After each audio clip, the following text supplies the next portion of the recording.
Saya ucapkan Hari Buruh May Day 1 Mei 2019 karena hari ini memang diperingati di seluruh dunia. Yang kedua, untuk Aceh, saya bersama Kepala Dinas Tenaga Kerja dan Mobilitas Penduduk, memang selama ini hubungan kami dengan aliansi buruh sangat baik. Karena banyak sekali masukan dari mereka yang kemudian kita terapkan, kita tindak lanjuti.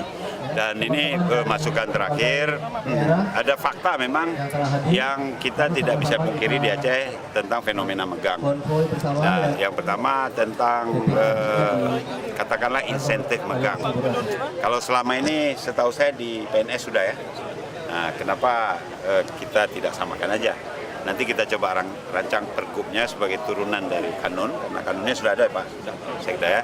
Jadi pergubnya supaya bisa operasional, ya termasuk kemungkinan megang itu kita buat hari libur 1 hari. Kemungkinannya nanti kita pelajari di pergub.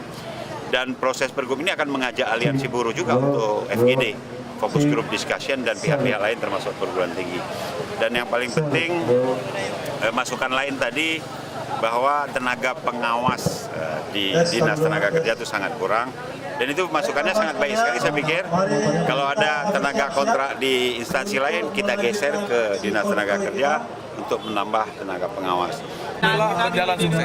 Iya Pak, untuk tuntutannya seperti apa Pak untuk di May Day ini permintaan kita? Tuntutan kita biasa, ada hal yang belum tuntas, kita hanya mengingatkan pemerintah Aceh agar sekiranya memperhatikan pekerja di Aceh itu lebih serius. Antara lain, namanya karyawan outsourcing.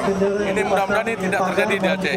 Kalaupun daerah ini terjadi, mungkin nggak ada masalah, tapi kan skopnya kita kecil. Kemudian yang kedua, kita berharap harga sembako menjelang megang, menjelang puasa Ramadan agar bisa distabilkan.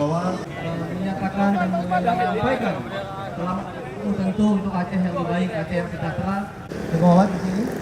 PLT Sekda. Di sini Pak, Bapak di sini Pak.